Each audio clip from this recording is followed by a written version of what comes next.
To be or not to be? That is the question. Shakespeare etched into the world these eternal words, and now someone else has dared to take it further. Picking up the playwright's pen, they pose a new question for a new world. To beef or not to beef? Minecraft YouTuber Evbo's Parkour Civilization asks all those watching to make a choice. Do you jump for the beef or the chicken?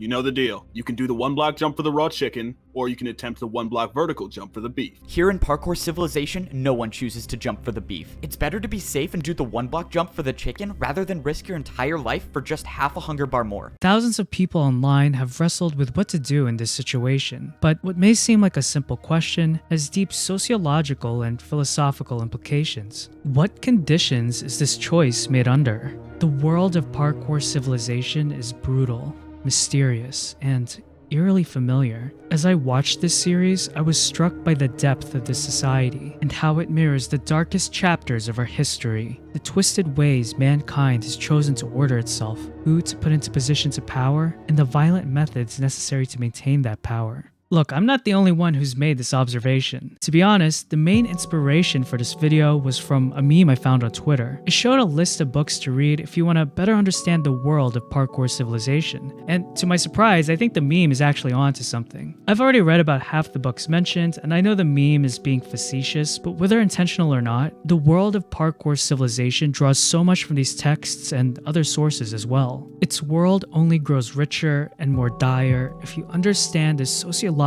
and philosophical foundations it's built upon. So after seeing this meme, I thought, why not? Let's make a video critically examining Parkour Civilization. Also, I want to emphasize the fact that I'm nowhere near an expert on the topics I'm about to discuss. I'm just a dude that read some books and knows how to use the internet. So with all that said, buckle your seatbelts, folks. Actually, take them off, because in this video, we'll parkour into the depths of Parkour Civilization. Parkour! And uncover what's truly at stake when you jump for the beef.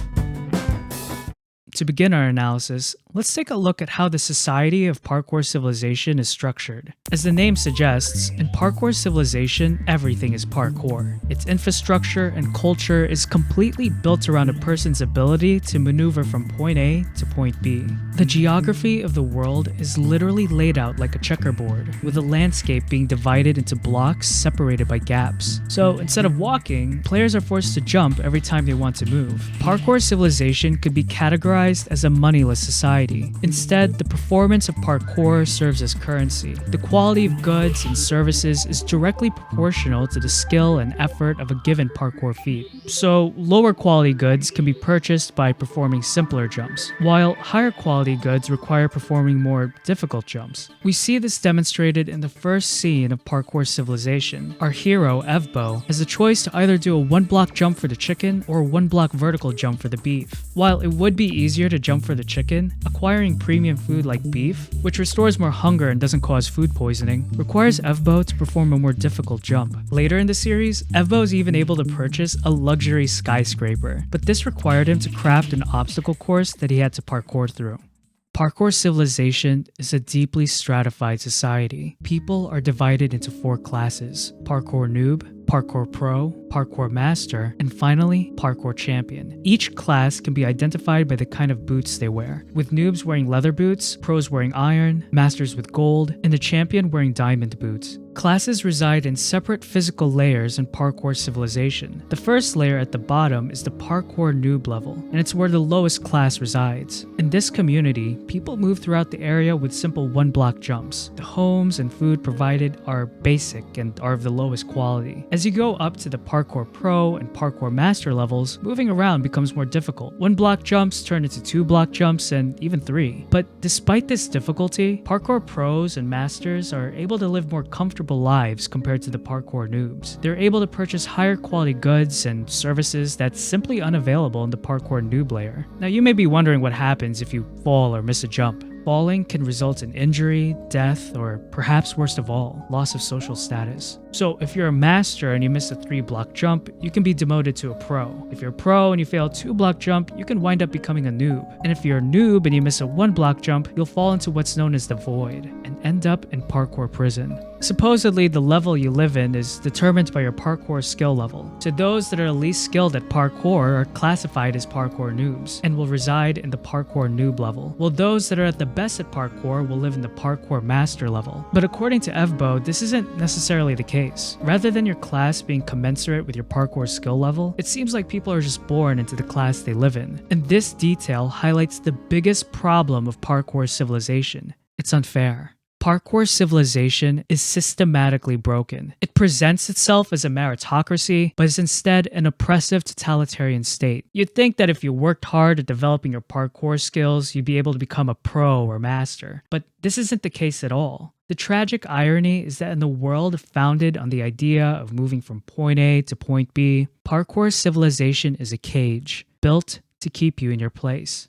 From the very beginning, Evbo dreamt of escaping poverty, but given his low class, this was nearly impossible to do. As a parkour noob, his movement was heavily regulated and monitored by the parkour pros, even to the point where he was prohibited from breaking down and building his own blocks. Every day, he had to report to the pros to fulfill a mandatory parkour check, where he was forced to jump for his only meal of the day: raw beef or raw chicken. A piece of uncooked chicken or beef can only stave off hunger until the next day. Noobs are never full and are kept perennially in starvation. Hunger is another form of control over them. Not having enough to eat limits noobs from parkouring at full capacity, and the fear of starving to death prevents noobs from exploring outside their community. But what makes the food situation worse for noobs is that it seems like they're forced to eat. At one point in Parkour Civilization, Evbo decided to save his rations and as a result was suffering from hunger. But that's when I almost got caught. Hold up, what was that sound? Oh no, I'm starving. This isn't good. Why are you taking damage? Are you starving?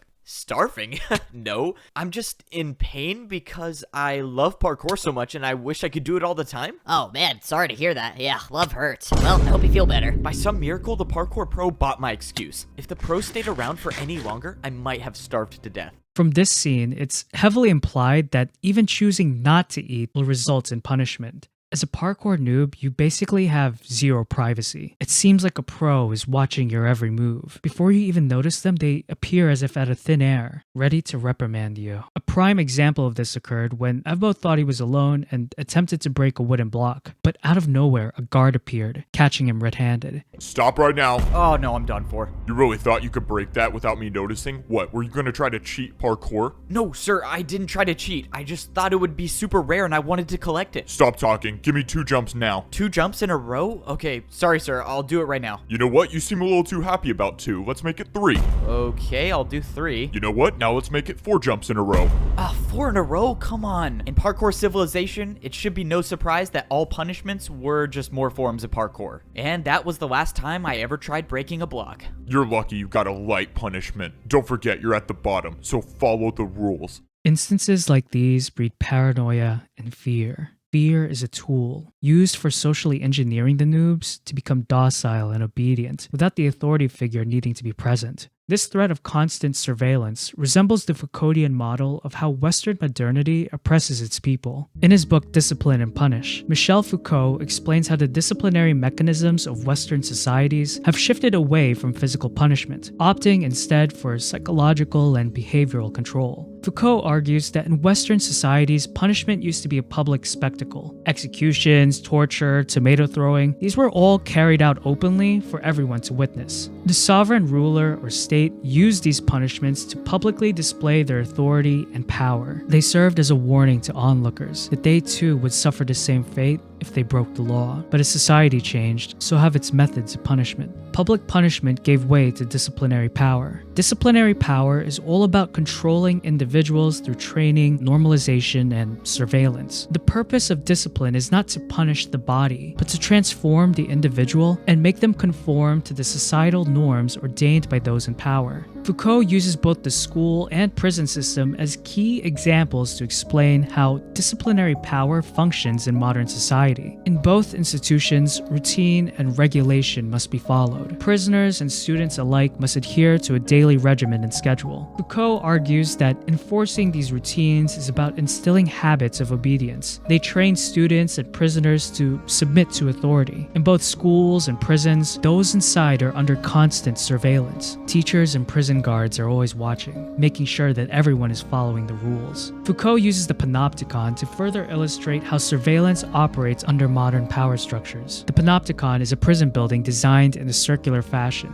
with a central tower for a guard to always keep an eye on the cells surrounding it. Foucault argues that Western societies operate in the same manner as the panopticon. The threat of constant surveillance is a form of coercion that forces people to self-regulate their behavior. So, based on what we've learned about modern power structures, we can see how the noob community aligns itself to Foucault's model of punishment. For noobs, the punishment isn't just the pros monitoring them, but it's not knowing where and when this is happening. So with all that being said, I still find it difficult to define what kind of society Parkour Civilization actually is. But based on its rigid class structure, oppressive practices, and use of surveillance, I would describe Parkour Civilization as a feudal Orwellian totalitarian state. Parkour Civilization's class system is very similar to how feudalism divides society into nobles, knights, and peasants, with a king reigning over everyone. And just as feudalism relies on people sticking to their class to maintain order, Parkour Civilization reinforces its class-based hierarchy by keeping individuals bound to their assigned roles and duties. The use of severe punishments and constant surveillance in Parkour Civilization also parallels George Orwell's famous novel 1984. The book depicts a dystopian future where a single party exercises absolute power over every aspect of life. In this world, citizens are always being watched by the government. Nowhere is safe from their all-seeing eye, and any kind of dissent or disobedience will be met with severe consequences. When you hear this, you realize that the draconian practices of 1984 aren't too different from how pros have been oppressing noobs.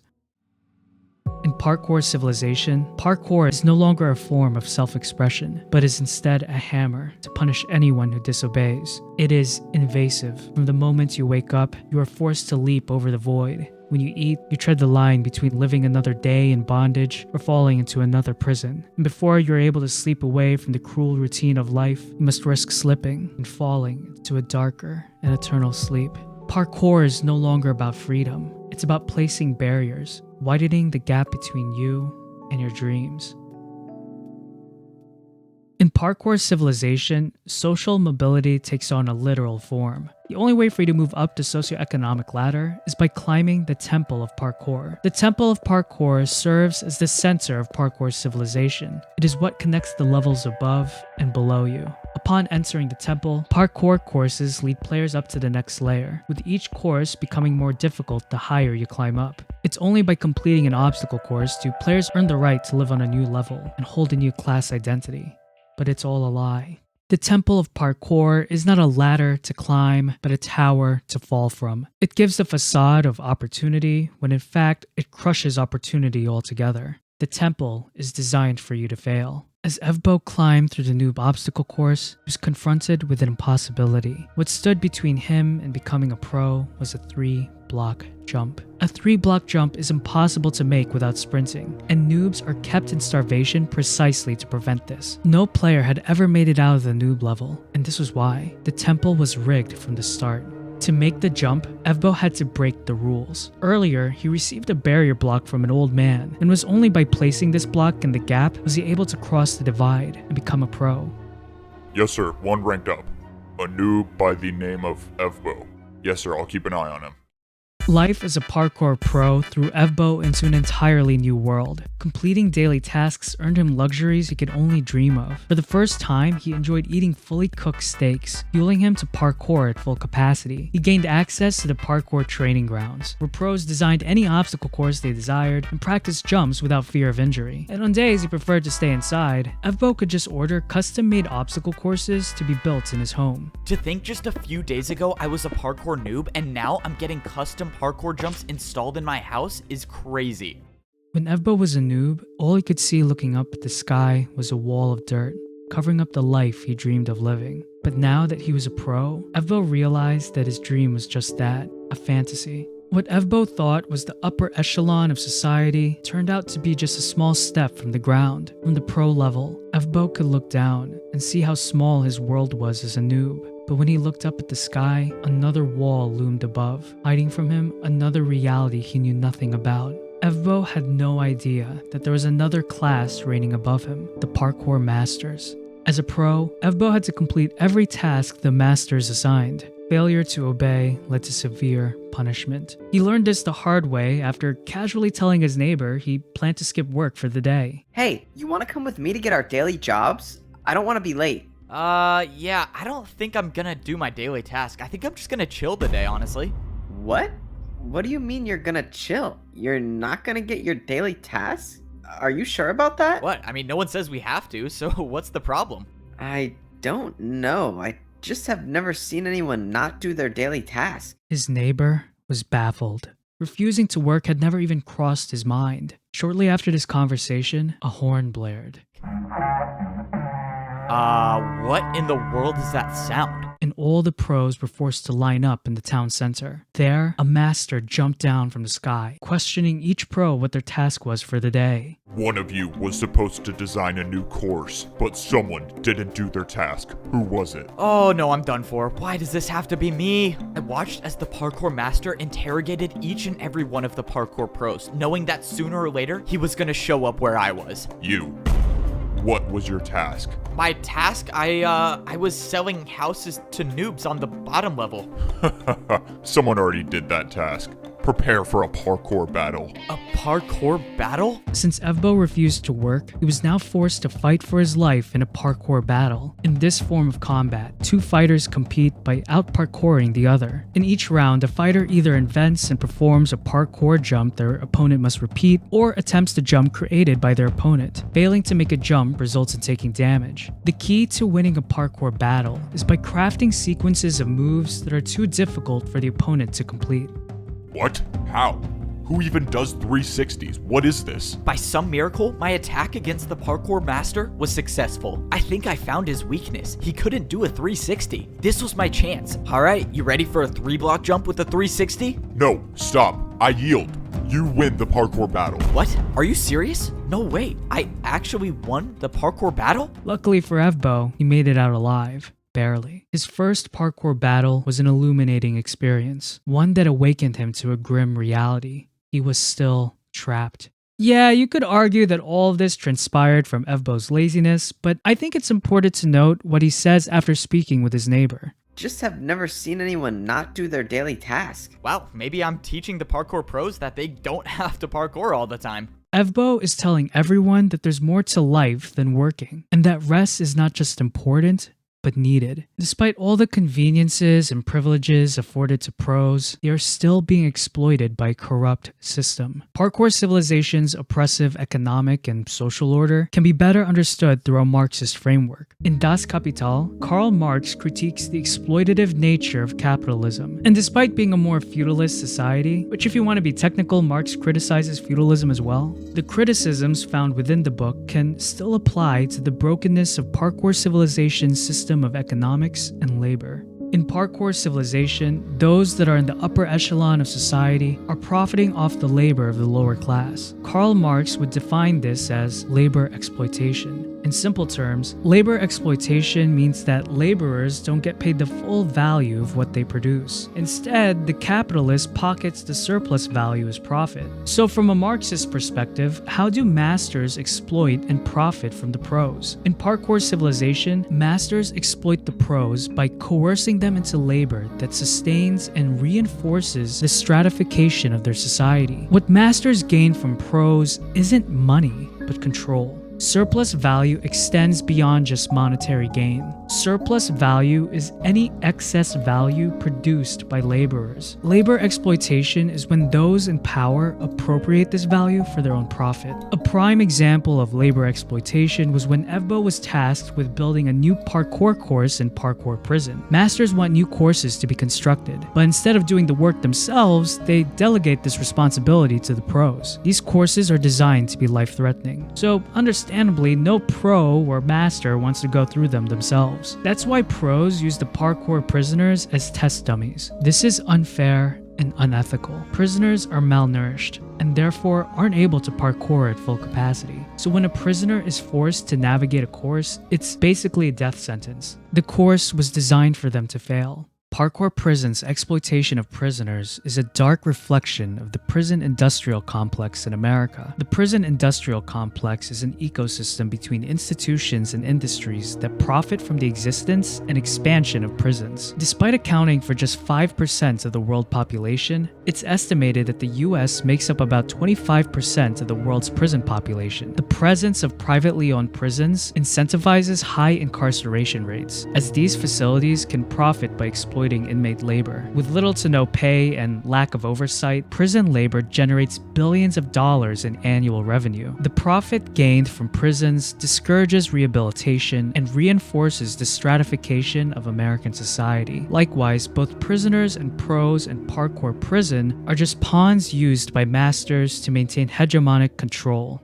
However, there is a tragic irony to Evbo's position. Not too long ago, Evbo had been a prisoner himself, forced to complete a parkour course. But now, the roles were reversed. He had become the executioner, and the prisoner he led to slaughter was the very same guard who held power over him back when he was a noob. No way, it's you again. I'm sorry, man, but you gotta be the one to do random parkour testing today. Why can't you pick the old guy? He's like 100 years old. Look, man, I don't make the rules. You just gotta do the course. This is too easy. I'm making it out of here. No. Oh, no, he's gone for real this time. All right, daily task completed. One step closer to becoming a parkour master. Evbo's justification for leading this man to his death was that he's just doing his job. He's just following orders. And that somehow makes the practice of dangling people over molten lava okay. Obeying the masters had made him lesser. Before, Evbo criticized the pro guards for being calloused and inconsiderate, but now, as a pro, he was just as guilty as them, enforcing the very draconian practices that he once denounced. To the masters, he's not a person, but a tool used to build the chains that bind them. Eventually, Evbo would rise in rank and become a master. And yet again, he didn't do it alone. It would have been impossible for him to succeed without the help of an unlikely ally. After defeating the master in a parkour battle, Evbo was given a totem of undying. The master told Evbo that somewhere in the temple there'd be a jump he'd have to take, but wouldn't survive, and that the totem would be crucial to keeping him alive. After scaling the course, Evbo encountered the impossibility, a 4-block vertical fence jump. This was what the totem was for. He took the leap and crashed into the floor, but he survived. This experience provided him the information needed to replicate and practice the course in his home. From studying the jump, Evbo discovered a secret path crafted out of invisible barrier blocks. When Evbo entered the temple again, he was able to discern the path's location. Slowly but surely, he made his way up until he heard a hiss. Where do I jump to now? What is going on? Wait, no! That is impressive. I thought the TNT would do the trick, but you just want to stay alive. Who are you? What are you doing here? I'm so confused. What is going on? Oh, please don't tell me you thought you were gonna rank up. You were a noob. You don't belong up there. You could never be a parkour master. You belong at the bottom level. You were a noob. You were born to be one, and you'll always be one. And now I gotta finish the job. Prepare for a parkour battle. Someone in Parkour Civilization didn't want Evbo to rank up, and the pro was sent to sabotage his progress. High up in the course, the two engaged in a parkour battle. It didn't last long. Evbo was able to defeat his opponent with a 2-block downwards-backwards diagonal jump. No, what was that? What was that jump? Well, that would be a 2-block downwards-backwards jump. Wait, sorry, I messed up. It's actually a 2-block downwards-backwards diagonal jump. This was it. The pro lined up at the edge of the block and jumped backwards. Come on, please, no! I did it. I won the parkour battle. Following this victory, Evbo continued to climb up, making jumps he never thought were possible, until finally, he reached the top. Evbo was now a master. The world of masters was incomparable to anything Evbo had ever witnessed or experienced. Its opulence and grandeur stood in stark contrast to what his life was like as a pro, and especially as a noob. Up here, the citizens lived in the lap of luxury. As a master, Evbo no longer had to live in a cold, gray house. Instead, he now resided in his own skyscraper, built from quartz and glass, complete with a cascading waterfall and a garden terrace. But with this new identity came the pressure to conform. At the master level, players are socially ostracized for not performing tremendous feats of parkour. No way. Did I seriously just catch another master doing a 1-block jump to get to his house? No, I don't even know how this got here. Okay, now I have to start going to my house the real way, and that means taking a trip on the parkour staircase. Here in Parkour Civilization, masters should never be seen doing 1-block jumps. If you're caught, you will basically become a laughingstock in Parkour City. I tried keeping the 1-block jump to my house for as long as possible because I was avoiding getting to my house the real way. And that's because the real way to my house sucks. If I miss even one of these water bucket jumps, it would be game over for me. But everyone up here knows that the best parkour masters never take fall damage, and I was gonna be one of the best. Please don't let me die. Oh, thank you. All that just to get to my house. But this is the price I paid to become a parkour master. Not parkouring from dangerous heights with your water bucket or getting caught doing a 1-block jump alienates you from the community. You become an object of ridicule. The social mores of masters highlight how ridiculous social status actually is, and how easily it can just disappear. Is vanity really worth risking your life over? Evbo doesn't even want to perform these jumps, but the fear of not fitting in, of doing something wrong, compels him to take the leaps anyway. It wouldn't take long for Evbo's world to change once again. The master who had saved Evbo's life told him that they were at war, and that the only way to save Parkour Civilization was for Evbo to become Parkour Champion. Evbo resolved to take on this responsibility, not because the master told him, but for himself. One way or another, he was going to find the truth about Parkour Civilization. Under the cover of night, Evbo traveled north, and just as the master had said, the building with all the answers he had been looking for was straight ahead. Once inside, he found himself in a strange room with a pedestal and a screen on a wall. Evbo stepped onto the pedestal, where suddenly he saw a familiar face.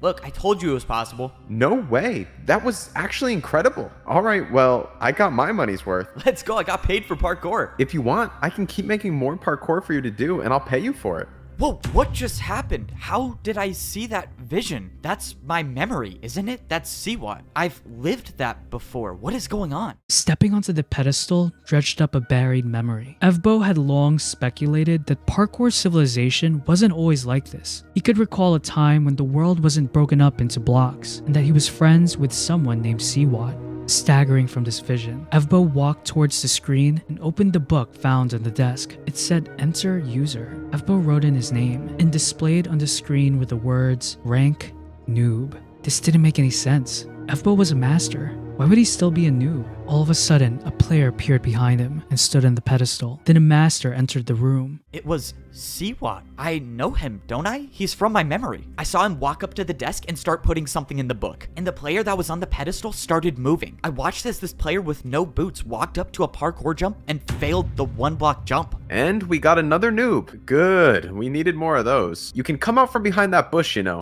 Oh no, this is not good. Okay, time to improvise. I mean, bro, the bush is see-through. You really thought that was gonna work? Okay, can you just tell me what's going on? Why did I see you when I stepped on that pedestal? We know each other. That's our memory. Nope. That's just what every new person sees. It's a fake memory to make you think that parkour is how you succeed in life. I mean, why else would people parkour if it wasn't for money or social status? So it was all just a lie? I don't get it. What is this for? These 3 jumps. That new player just fell through on the first one. What happened to him? Siwat explained that these 3 jumps decide whether a new player becomes a noob, a pro, or a master. These 3 jumps right when you join Parkour Civilization decide your entire fate? How is that fair? It's not about fair. It's about order. If you can't parkour, you deserve to be at the bottom. This revelation is earth-shattering. Fate determined by 3 jumps? Fake implanted memories? Those in power in Parkour Civilization have been deceiving the masses. And it's this subterfuge that leads us back to Foucault and Orwell.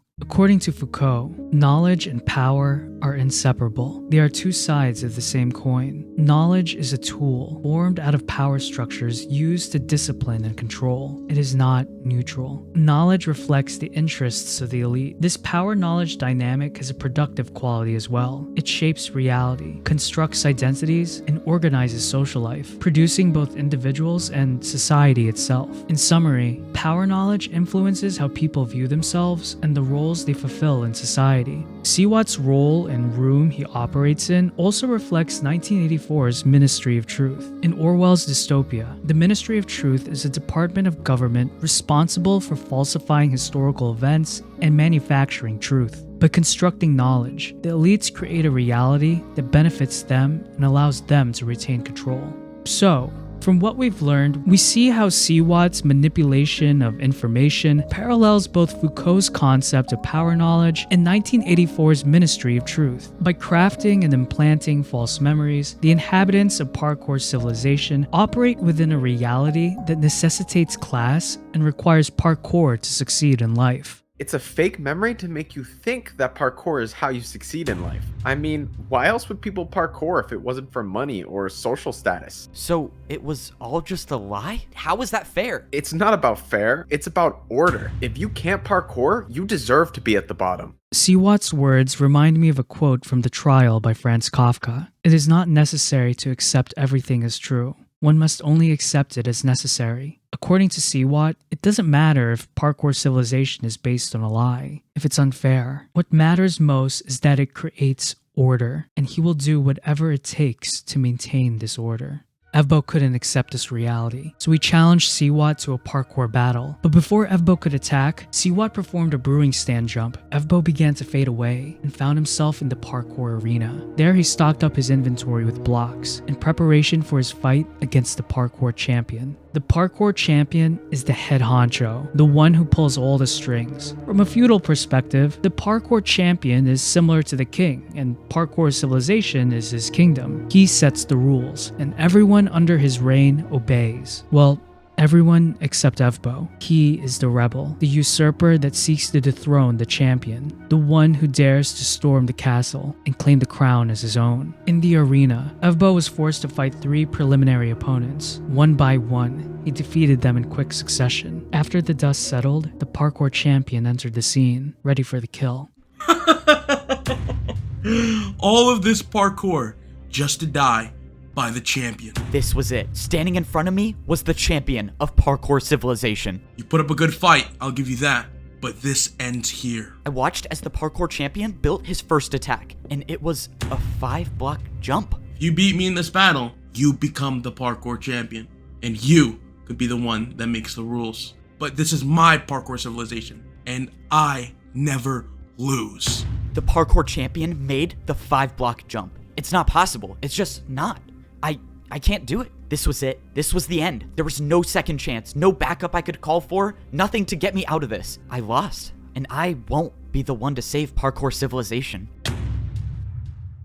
Evbo lost, and now he was back where he started. Evbo was a noob again. It felt like everyone in the noob layer had disappeared. Evbo hopped around the empty space, defeated, with nowhere to go. And then something miraculous happened. Maybe I just go back to Parkour Prison. At least there I could get fed some better food. Rather have fish than raw chicken. Down at the bottom again, are we? What? Maybe I was wrong about you. You were wrong about me. Wait, who are you? Something tells me you already know the answer. The strange man turned around and he was wearing netherite boots? Oh, I do not want to do that again. There must be a parkour god looking out for me. You're the parkour god? But you were just a myth. Is this all of your doing? The Parkour Civilization I created was never intended to divide people, but the new champion had different plans. You seem like all hope is lost. I mean, I can't do anything. I'm back at the noob level. I can't get a ticket anymore. I can't even sprint.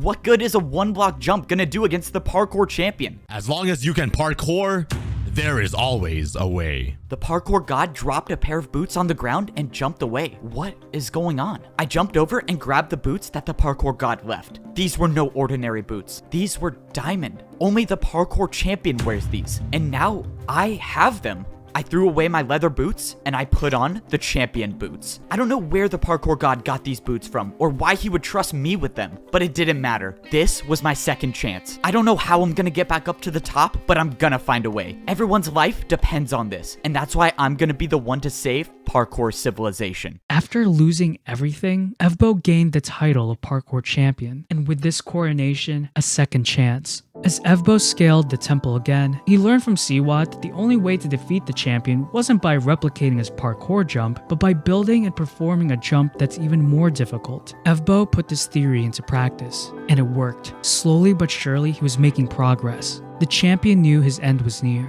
so he crafted an ultimatum. What? This shouldn't be happening. I thought I had bested the Parkour Champion, but I was wrong. This ends now. The Parkour Champion built an attack that was directly over the void. Either you go down or we both go down. This was the end. The Parkour Champion knew he lost the battle, so he built a jump that would take us both down. And there's nothing I can do to defend myself. I knew deep down that this was most likely my last jump in Parkour Civilization. But this time, I wasn't gonna give up. Parkour God, if you're watching me, please just give me the strength for one last jump. I didn't expect my feet to hit the ground again, but they did. And when I turned around, the Parkour Champion had fallen. I won. I actually won. Evbo actually did it. He had reached a height no noob had ever thought possible. Evbo was now the new, reigning Parkour Champion. As the new Parkour Champion, Evbo has the power to craft a more fair and just society. Under Evbo's reign, all new players spawn at the bottom layer. This gives everyone the chance to understand the mechanics of Parkour Civilization, without one player having an immediate advantage over the other. In Evbo's society, Parkour Prison has been abolished, so if players in the noob level miss a jump, they'll just spawn back at the Parkour Temple. And speaking of the Parkour Temple, the temple itself has undergone a remodel. Now that's not to say it's any easier. The temple still serves as a proving ground for ability, but now, unfair barriers have been completely removed. Back in the old society, masters were forced to complete daily tasks to acquire blocks, and would then have to use these blocks to get food. But now, masters can get any block they want without the need to complete daily tasks. Acquiring food is also much more convenient. By performing 2 4-block jumps to and from the food dispensary, players are given 3 golden carrots. These are among the best food items, and nourishes even more health than a cooked steak. Now, despite being the Parkour Champion, Evbo is giving everyone the opportunity to claim the title for themselves. Masters can hone their parkour skills in a newly built parkour arena, and if a player feels competent enough, it can challenge Evbo to a parkour battle. If they win, they'll become the new Parkour Champion. With his new reforms, Evbo tries to right the wrongs of the past, but as we'll learn, an existential threat looms in the horizon, an evil banished long ago that seeks to dismantle everything Evbo has built and bring about the fall of Parkour Civilization, the Parkour Villain, Clown Pierce. Long before Evbo's story, there was an ancient society located between the pro and master layers in Parkour Civilization. They were known as the Parkour Fighters. Siwat was a fighter himself, and learned from his parents that his home and people were about to be eradicated by the Parkour Champion. This champion was the old man who had helped Evbo escape the noob layer. But how could the old man do this? Well, apparently he made this decision after a conflict with a former ally, the one known as Clown Pierce. Despite this tragic news, Siwat's parents chose to stay, while Siwat escaped to the master lair. His parents instructed him to cast a spell on himself with a brewing stand jump. The old man wasn't just going to destroy the fighter lair, but all memories associated with it. The brewing stand jump would ensure that Siwat would remember everything that happened to his home and people. Now, Siwat wants revenge and is determined to destroy Parkour Civilization. By holding Evbo's friend hostage, Siwat manipulated Evbo into releasing Clown Pierce from his prison. Why don't you go introduce yourself to the villain of parkour? The villain of parkour? I hear you were friends with the old man. That makes 2 of us. I'm surprised he didn't throw you away like he did to me. If you were actually friends with the old man, then explain all of this. Why would he wipe out an entire level of civilization just to imprison one person? He was scared of what I had discovered. What was the term he used again? An illegal form of parkour. What could you have discovered about parkour to make it illegal? It's time. What? What I discovered is time. Since the beginning, parkour battles have always been one move after another, until I realized that they never had to be. You see, if you challenge someone to a race, it's the ultimate form of parkour fighting. It's the idea that you are willing to risk everything, that you will not only make the jumps, but you make them faster than your opponent. Racing has no limits. Once you challenge someone to a race, you either win or you die. No in between. If that's true, then someone with that type of power could take over the entire world. A parkour race would spell the end of Parkour Civilization, and now that Clown Pierce was free, he would stop at nothing to finish what he started. His first victim would be his liberator, Siwat. And now I'm watching one of my greatest enemies fight for his life. The parkour villain didn't even start the race yet. He was just watching Siwat, but then he took off. Before this, I had never seen someone move so effortlessly through a parkour course. Within the blink of an eye, the parkour villain was already at the last jump. Please don't. I'll do anything. I'll work for you. Just let me live. The villain made the last jump and the race was over. Siwat lost. This was a public execution, a demonstration to Evbo that he was in control. Defeating the parkour villain requires Evbo to tap into a higher power. In the first Parkour Civilization movie, we've seen glimpses of a spiritual reality and how this realm would sometimes come into contact with the physical world. In the second Parkour Civilization movie, spiritual and metaphysical themes play a greater role in the story. Throughout the second film, Evbo demonstrates an essential attitude and action for participating in the spiritual life: faith. Evbo's faith is expressed quite literally by him taking leaps of faith. The term leap of faith is a real philosophical concept developed by Soren Kierkegaard. Kierkegaard describes the leap of faith as a choice to commit to something, despite the uncertainties it would entail and its inherent paradoxes. When Evbo entered the fighter layer for the first time, he echoed Kierkegaard's philosophy. I guess what I said before really is true. Parkour is used for everything in life. You make jumps to buy a house, you make jumps to get food, but more importantly, you make jumps to know the truth. There are moments in life where a leap of faith is necessary. Reason can only take you so far. Thinking can become recursive. And if you want to move forward in life, you must eventually take a leap of faith. This isn't to say that Kierkegaard dismisses logic or reason. He just recognizes their limits. There is some knowledge that just can't be observed. It can only be experienced. Evbo understood that it was only by leaping into the unknown would he be able to understand the truth behind Parkour Civilization and ultimately save it. When Clown Pierce escaped, Evbo was desperate and sought the help of the parkour god. One of the fighters led Evbo to a temple where he can contact the deity, but in order to do so, a condition must be met. You said people would come here all the time, and they just summoned the parkour god? People would come here, yes, but no one has been able to summon the parkour god. Apparently, the last jump you need to do is to jump into the void, and no one was willing to. Evbo must leap into the void. He must be willing to fall. This runs counter to what Evbo has been doing throughout Parkour Civilization, but if he has any chance at defeating Clown Pierce, he has to do it. And this is the part when I began to realize that I think my ally was telling the truth. Unless I could somehow miraculously make a 5-block jump, it seems pretty clear that the only thing to do here is to jump straight into the void. Oh man, I can't believe I'm about to do this. Alright, parkour god, if you're listening, please send me some help. I backed up and I jumped into the hole with no blocks below me. But just as I was about to enter the void, I felt my feet hit slime blocks and I bounced up onto a ladder. Okay, that was not what I was expecting to happen. I didn't know how I was still alive. The blocks just appeared out of nowhere. Well, okay, if the parkour god's advice was to stop me from jumping into the void, I guess I got help. But I soon realized that my prayers were answered. After taking the leap, the old man appeared. At this point of the story, the old man had already died, but the parkour god sent him to assist Evbo. He confides in Evbo that he regrets the destruction of the fighter community. At the time, the only way of defeating Clown Pierce was through a parkour race, but the old man recognized that he would have failed. He was forced to make a terrible decision. The only way to save the rest of Parkour Civilization was to destroy the fighter layer and imprison Clown Pierce there. After this conversation, the old man informed Evbo of a secret passageway that will lead him back to Parkour Civilization. And it's during this moment we see Evbo taking another leap of faith. So you're jumping in the void on purpose?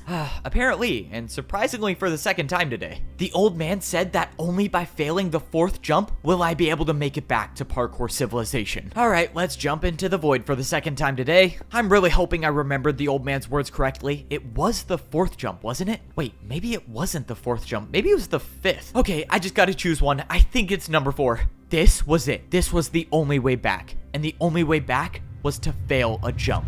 Let's just hope I failed the right one. I was falling through the void, but then I felt ground under my feet. When I jumped, I thought my journey was over, but I soon realized that there was more to my story. I was standing in the place where my journey first began. This was my home, Parkour Civilization, and I was gonna be the one to save it again. When Evbo returned to Parkour Civilization, it seemed like it was too late. As he made his way up the Parkour Temple, he noticed that every layer had been erased and reshaped by the Parkour Villain. At the top of the temple, Evbo learned that Clown Pierce had been waiting for him. The Parkour Villain issued one final challenge, a race to determine the fate of Parkour Civilization. At the start of the race, Evbo kept pace with Clown Pierce and eventually took the lead, but this wouldn't last. I looked back and I had a sizable lead against the Parkour Villain. I could do this. I went backwards one jump and used the momentum to make the 3-block Neo jump. This was my time. And that's when my heart dropped. The feeling of hope I had in this battle came and went in seconds. My side of the parkour battle wasn't finished, and the end to the race was just a few jumps away. I was set up from the beginning. The Parkour Villain never intended on me finishing this race. He got what he wanted, and that was to make me suffer. With every battle and every parkour course I've had to do, I always thought that a jump would be my last. And you know what? I've made some pretty impossible jumps, which is why I'm not gonna leave Parkour Civilization by just standing still. I'm gonna end this journey with one final jump. Yeah, I'm definitely dead. I mean, I jumped into the void. How would I not be dead? You are very much still alive. In that moment, I heard a voice that I've heard one time in my life before. It was the voice of the parkour god. By leaping into the void, Evbo found the parkour god. This decision to jump is a great metaphor for the leap of faith. As a devout Christian, Kierkegaard argues that a leap of faith is required to believe in the Christian God. For Kierkegaard, God is beyond the scope of human comprehension, and in order to have faith in him, one must eventually make a choice to commit, to take the leap of faith. Meeting God is a step into the unknown, an action, a decision that Evbo has committed to. The parkour god was inspired by Evbo's resolve to save the world and felt that he was worthy of inheriting his powers. With these new abilities, Evbo was now able to craft blocks out of thin air, allowing him to cross the chasm and get to the finish line. Oh, I am still alive. I'm still alive. How is this possible? Wait, netherite boots? No, I'm the one who made the ladder. What? That's impossible.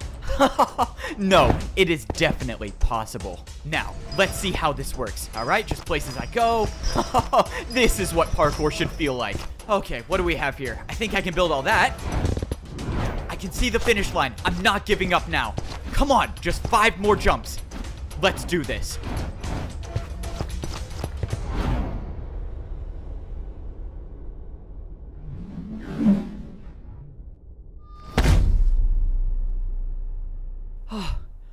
Oh, it's over.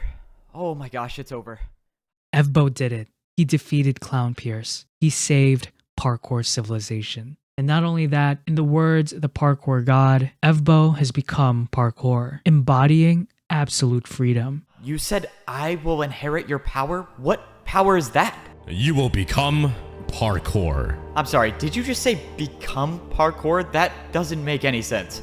I'm a godly figure that rarely shows up. I'm not supposed to make any sense. And just like that, the parkour god vanished into thin air. This transformation is portrayed in the final scene of Parkour Civilization. In the beginning, all Evbo could see looking up was a wall and a tower, separating him from his dreams and ambitions. Now, standing at the top, all he sees is a clear blue sky, a future of endless possibilities, one where he makes his own jumps. Evbo's journey to save Parkour Civilization can be traced back to one decision: jumping for the beef. This one simple act changed the course of his life. Evbo was born into a world where jumping for the beef could spell death. He could have gone for the safe choice, but Evbo dared. Jumping for the beef is an example he set himself to follow, that despite the world constantly knocking him down, he would continue to get back up. Jumping for the beef isn't just about getting food, it's a question of faith. It's a test of courage. We live in a dangerous world, and the only way to move forward in it is by making a decision. Do we allow ourselves to be paralyzed by fear, to rationalize our cowardice, or do we take the leap?